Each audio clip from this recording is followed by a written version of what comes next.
Selesai dilaksanakannya uji publik mengenai saran jaringan utilitas terpadu, acara kemudian dilanjutkan dengan uji publik perencanaan peraturan daerah mengenai penanggulangan bencana di Kota Bandar Lampung. Risti Dwi Ramasari selaku tim penyusun naskah perancangan peraturan daerah menyatakan bahwa rancangan peraturan daerah ini berisikan 13 bab dan 90 pasal di dalamnya. Kelompok rentan dan pemulihan dini prasarana dan sarana vital. Sedangkan untuk tahap pasca bencana, penyelenggaraan penanggulangan bencana pada tahap ini meliputi rehabilitasi dan rekonstruksi. Ruang lingkup Raperda dalam rancangan peraturan daerah ini terdiri dari 13 bab dan 91 pasal yang terdiri sebagai berikut. Bab 1 ketentuan umum, bab 2 azas prinsip dan tujuan, bab 3 tanggung jawab dan wewenang, bab 4 kelembagaan, bab 5 data dan informasi kebencanaan, bab 6 penyelenggaraan penanggulangan bencana, bab 7 pendanaan pengelolaan bantuan, bab 8 pemantauan pelaporan dan evaluasi, bab 9 sanksi administratif, bab 10 penyidikan, bab 11 ketentuan pidana, bab 12 ketentuan peralihan, dan bab 13 ketentuan pembentuk.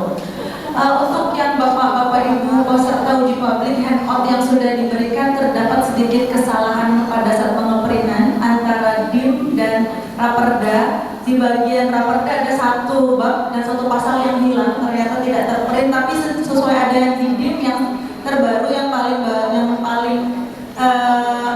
tidak ada yang tertinggal adalah sesuai DIM yang ada di handout Bapak-Bapak Ibu semua peserta uji publik pada hari ini.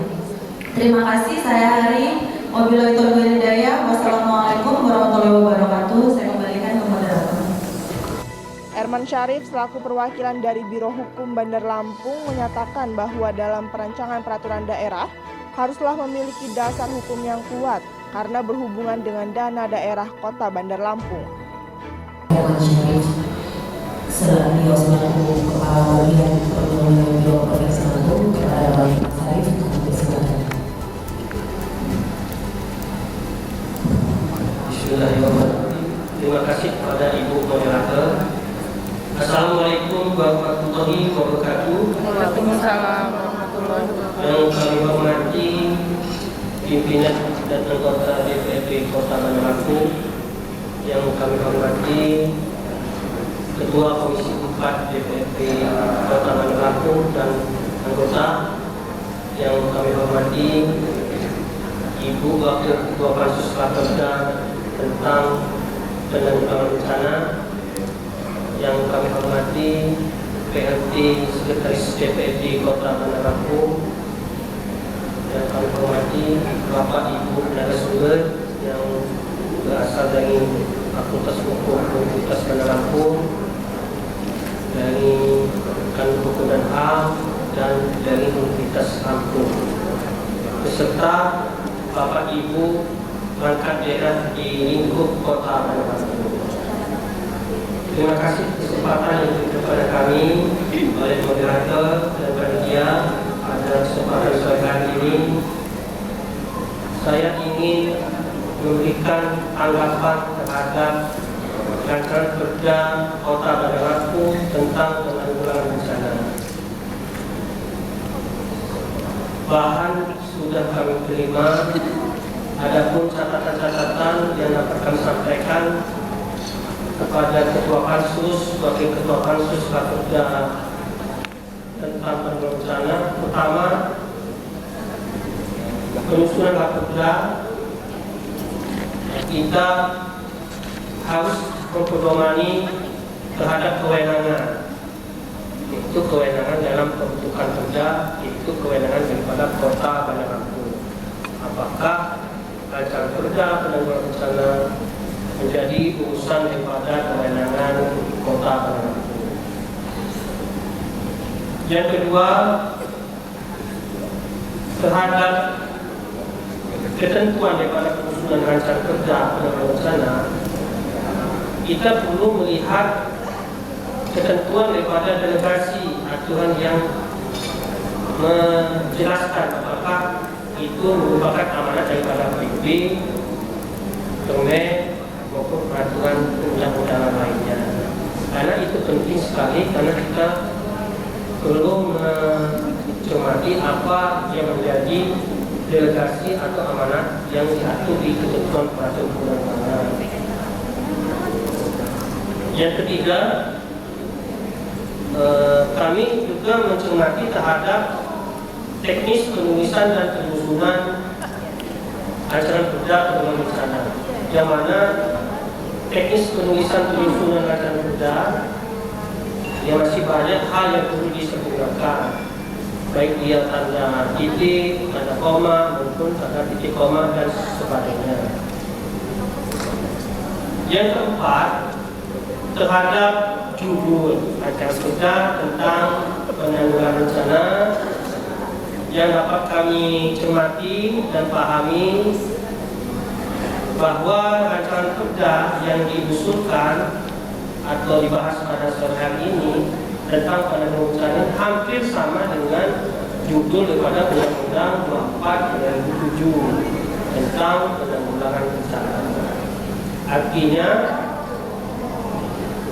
materi perda ini ya perlu judulnya perlu kita cermati kembali apakah sama dengan judul Undang-Undang 24/2007 tentang penanggulangan bencana. Karena kalau sudah peraturan di atasnya sudah mengacu pada ketentuan Undang-Undang 24/2007, ya sebaiknya ada hal yang bisa dipahami atau dicermati kembali. Yang kelima, saya juga telah mendengar apa yang disampaikan oleh tenaga penyusun rancangan perda bahwa limbah memang perlu disusun sesuai dengan ketentuan Undang-Undang 12/2011 tentang pembentukan perundang-undangan, yang mana limbah mempunyai 3 landasan: filosofis, yuridis, dan sosiologis. Dalam hal ini ada ketentuan 2 yuridis yang disebutkan, pertama di Undang-Undang 23 tahun 2014 tentang pemerintahan daerah. Memang saya lihat dalam ketentuan Undang-Undang 23 2014 dan lampiran tentang ketertiban umum dan masyarakat, memang disebutkan bahwa ada kewenangan kabupaten kota untuk menyelenggarakan bencana daerah. Yang kedua,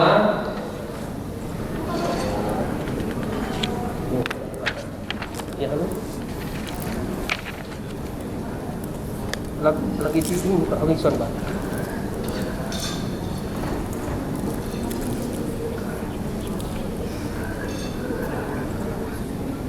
Iya ya Pak. Iya Pak.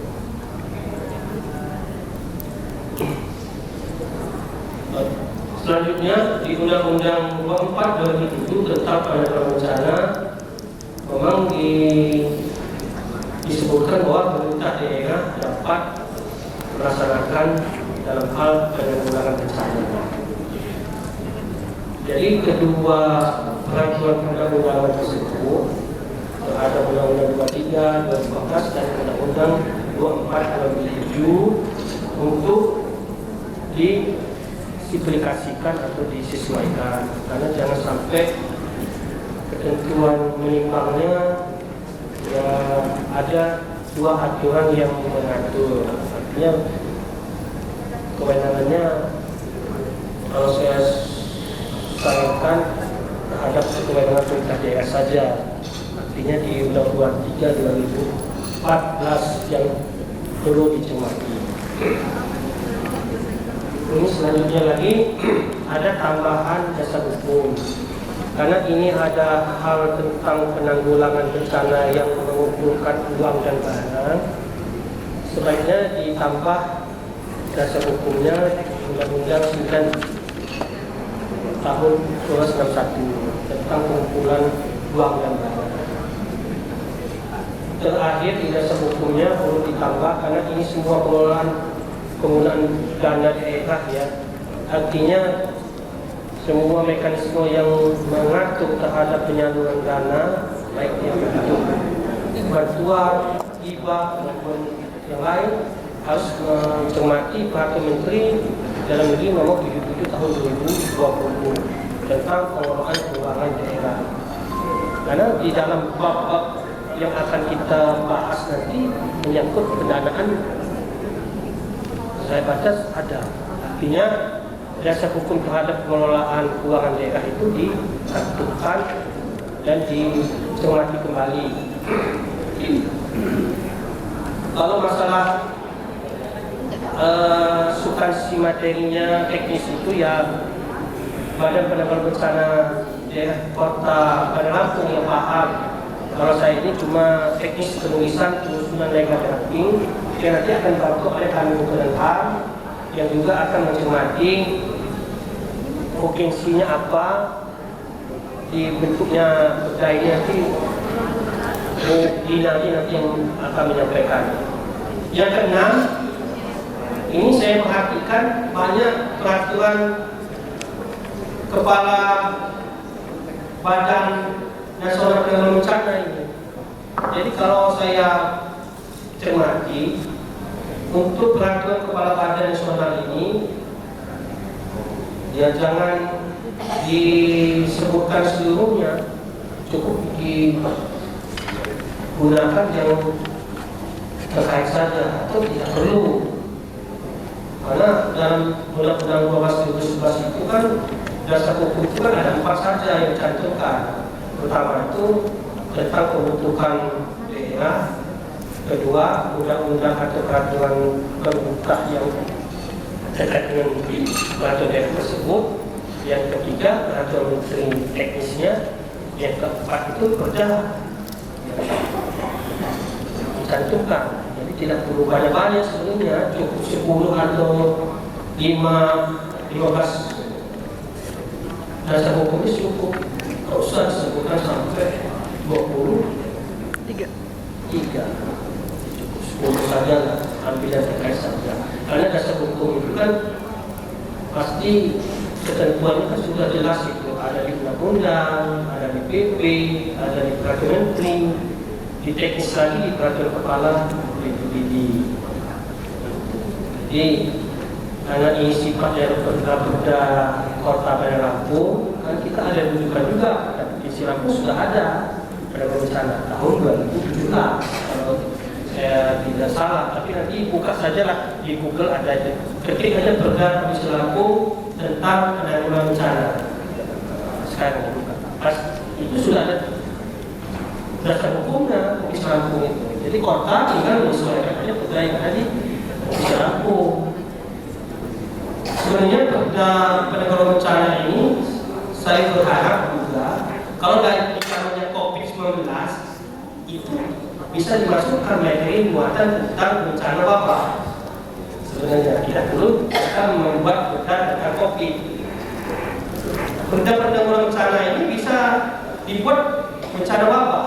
Wabah itu kan bencana, bukan bencana alam saja, bencana apa?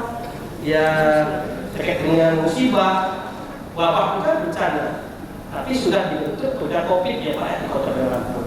Artinya ini kita khususkan terhadap bencana alam. Ada ya? Nah itu udah menyambung, punya pusat. Jadi menurut saya peraturan kepala badan ini ya mohon dicermati kembali, disesuaikan saja. Untuk dasar hukumnya kembali, karena di sini kita menyusun perda penanggulangan bencana, sebaiknya dasar hukumnya ditambah perda RT/RW Kota Bandar Lampung. Karena kan harus disesuaikan dengan perda RT/RW. Wilayah mana yang Bandar Lampung kena banjir atau kena longsor, itu kan ada di RT/RW. Itu sebaiknya perda RT/RW juga harus dimasukkan. Enggak, ketawa-tawa di mana. Yang ke-8, catatan saya ke-8 adalah Iya, lagi jadi narasumber. terhadap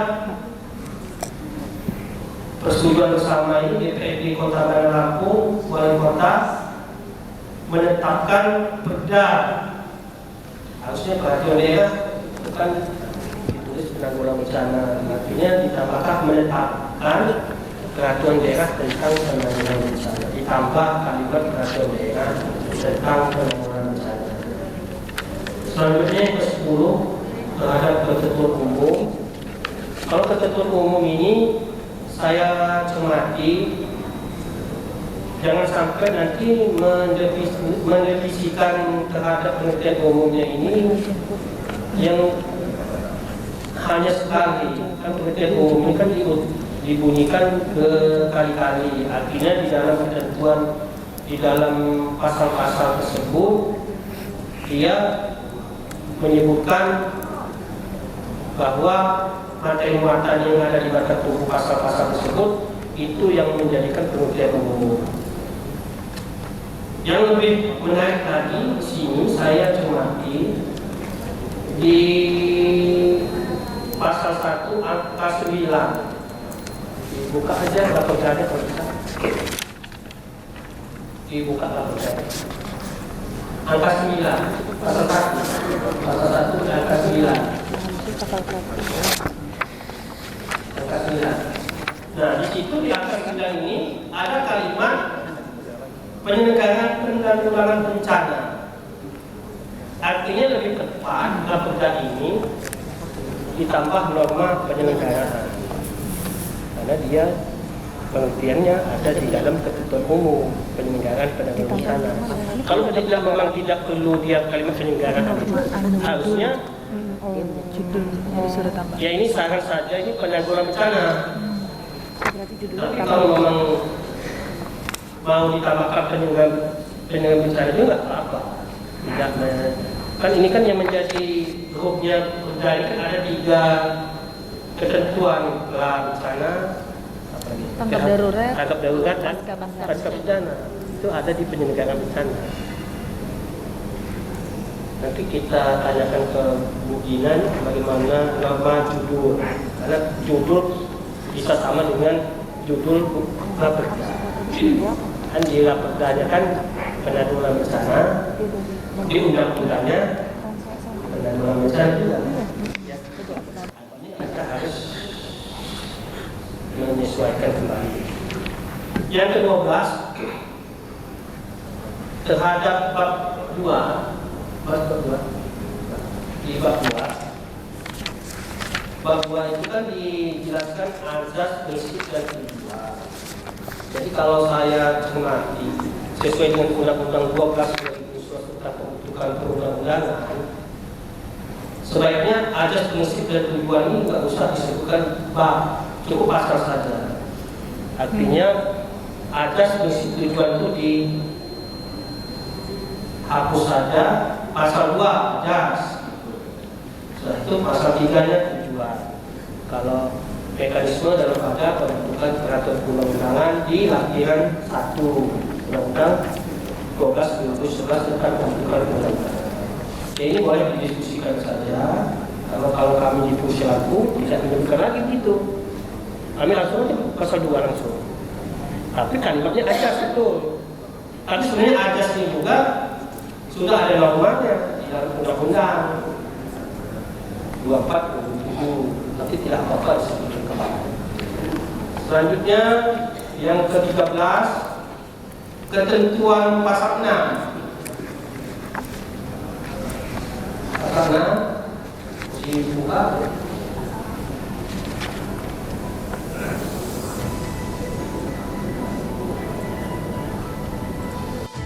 Dinas selaku perwakilan Kementerian Hukum dan HAM menyatakan bahwa penanggulangan bencana pada dasarnya merupakan tanggung jawab pemerintahan pusat. Namun pemerintah daerah memiliki kewenangan dalam menangani bencana alam. Namun dalam uji publik kali ini, Dina mempertanyakan kembali bahwa apakah penanganan bencana alam harus dilakukan melalui perubahan peraturan daerah Kota Bandar Lampung. Ada tahap prabencana, tahap darurat bencana, tahap pasca bencana, dan juga penyaluran untuk pendanaan transfer risiko. Perpres ini diakomodir di dalam dasar hukum, ada di dalam dasar hukumnya, tapi kami belum melihat adanya norma itu dimasukkan di dalam raperda seperti itu. Jadi keikutsertaan Pemda itu belum diatur terkait dengan Kalau kami lihat dia di bagian pengumpulan dan penyaluran dana bersama. Itu contohnya terkait dengan verifikasi kelompok masyarakat, kemudian pengajuan permohonan terkait penyaluran dana baik pra bencana dan pasca bencana. Nah, kami juga ingin mengetahui apakah instrumen hukumnya ini harus diatur dengan perda. Apakah selama ini juga sebenarnya sudah berjalan dengan baik seperti itu tanpa adanya perda.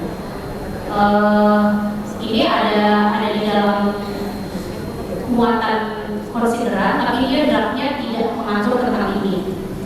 Kemudian ini tidak ada di dalam slide, tapi kami menemukan ada Perpres 87 tahun 2020. Jadi Perpres 87 ini terkait dengan rencana induk penanggulangan bencana. Itu periodenya tahun 2020 sampai dengan 2044. Itu disebutkan akan menjadi acuan bagi kementerian lembaga, TNI, kepolisian, baik pemerintah daerah untuk dalam hal perencanaan dan pelaksanaan penyelenggaraan penanggulangan bencana. Jadi di ayat-ayat selanjutnya disebutkan bahwa ada RIPB, rencana induk penyelenggaraan penanganan bencana, itu nanti ada pusat dan kemudian ada provinsi dan daerah. Kalau kami menemukan justru delegasinya untuk membentuk rencana induk itu seperti itu. Jadi bupati di pasal 4 disebutkan bupati dan wali kota itu menyusun dan menetapkan rencana penanggulangan bencana daerah kabupaten kota mengacu pada rencana penanggulangan bencana daerah provinsi. Jadi dia berjenjang bertangga ya, provinsi, kemudian nanti mengacu kepada pusat. Nah, kalau kami melihat di lampiran perpresnya itu dibagi-bagi. Jadi tahun 2020 sampai tahun 2044 itu dia dibagi per 5 tahun. Ada, jadi untuk periode 2020 sampai 2024 kebijakannya itu ada sekitar 6 kebijakan. Yang pertama memang terkait dengan penguatan peraturan perundang-undangan penanggulangan bencana yang efektif dan efisien. Tapi kami melihat di strateginya itu meningkatkan kualitas perangkat peraturan perundang-undangan dan implementasi dalam penanggulangan bencana yang adaptif dan berkelanjutan. Kemudian meningkatkan kualitas NSPK. NSPK itu biasanya ranahnya pusat ya Pak ya. Yang saya hormati kepada penyelenggara ibadah serta hadirin pada siang hari ini. Saya langsung saja untuk saya kira ingin langsung yang tertarik berdiskusi langsung terkait dengan perda yang sudah ada sudah dibaca di masing-masing. Kalau pendapat dari kami, dari saya selaku penanggap terkait dengan perda penanggulangan bencana di Kota Bandar Lampung, yang pertama secara umum perda ini memang akan mendelegasikan pada satu badan untuk melaksanakan penanggulangan bencana. Jadi penguatan terhadap badan itu yang paling penting dalam perda ini. Bentuk koordinasi struktur kerja dan BPBD dalam penanggulangan bencana saya kira perlu dijabarkan secara rinci, karena saya juga melihat lebih banyak koordinasi ketimbang dengan struktur yang ada. Karena perangkat dalam penanggulangan bencana memang kalau saya lihat rata-rata memang lebih pada koordinator yang bertanggung jawab atau kepala yang bertanggung jawab. Kalau dalam peraturan perda yang ada, memang kalau dilihat berdasarkan landasan filosofis, sosiologis dan juridis seperti yang sudah dibahas oleh narasumber sebelumnya, lebih kepada sampai sejauh mana kiranya BPD itu dapat peran dalam menggunakan anggaran itu tidak bisa secara langsung atau melalui berbagai instansi terkait. Kalau instansi terkait, bagaimana bentuk pelaporannya gitu? Karena kalau saya berbicara secara umum, secara khusus terkait dengan pasal-pasal yang akan dibahas. Misalnya pengerahan sumber daya dalam penanggulangan bencana, baik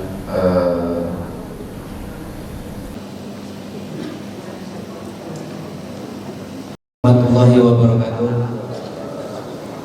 Yang terhormat Bapak Ibu anggota Dewan, Bapak Ibu narasumber, Ibu moderator dan seluruh peserta uji publik rancangan peraturan daerah. Nama saya Rizal dari Distrik Capil. Yang ingin saya ditanyakan ini ada dua. Yang pertama,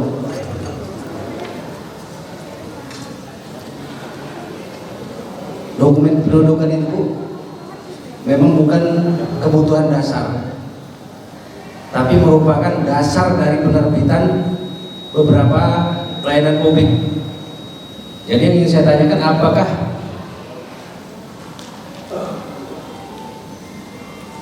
pelayanan dokumen pendudukan itu bisa dimasukkan ke dalam pemenuhan kebutuhan dasar di pasal 39? Karena kita punya Permendagri nomor 74 tahun 2022 itu tentang pendataan penduduk rentan induk, termasuk di dalamnya penduduk korban bencana. Itu yang pertama. Yang kedua, mungkin ada masukan sedikit.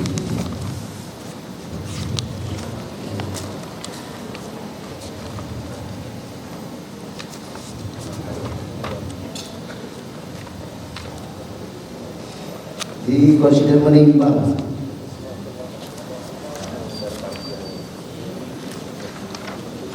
di poin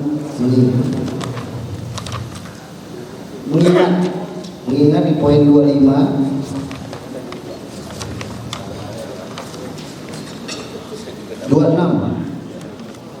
itu ada tulisan penyandang cacat. Itu koreksi dikit karena sudah terbit Undang-Undang Nomor 8 tahun 2016. Jadi bukan penyandang cacat tapi penyandang disabilitas. Mungkin itu saja yang dapat saya sampaikan. Terima kasih, Bu. Terhormat para narasumber dan moderator, nama saya Anomo Sekcam W. Halim. Dari apa yang sudah dipaparkan tentang rancangan perda ini, ada beberapa hal yang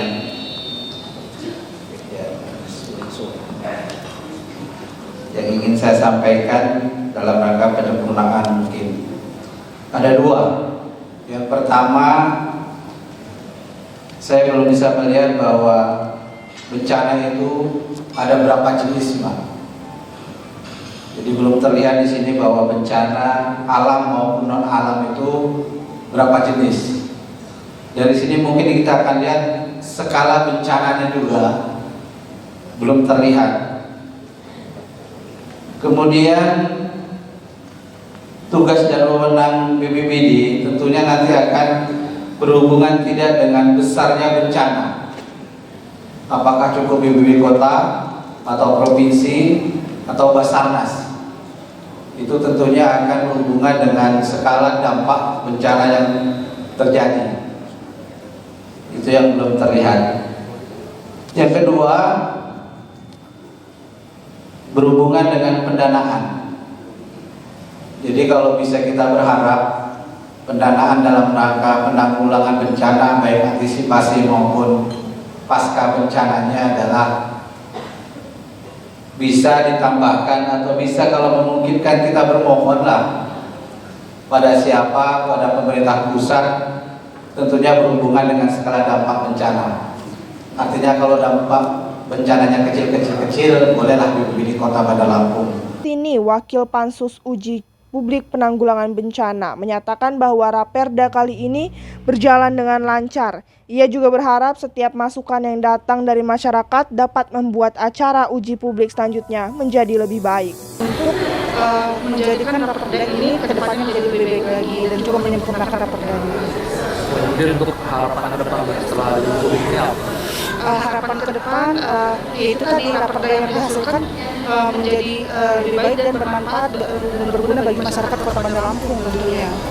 Tadi disebutkan bahwa tujuannya dibuat Raperda ini adalah untuk meminimalisir adanya bencana di Kota Bandar Lampung. Kemudian untuk materi pada uji publik hari ini itu apa? Ya, materinya tentang Raperda penanggulangan bencana tentunya. Dari Bandar Lampung, jurnalis LDS TV Rahmat dan Diki mengabarkan.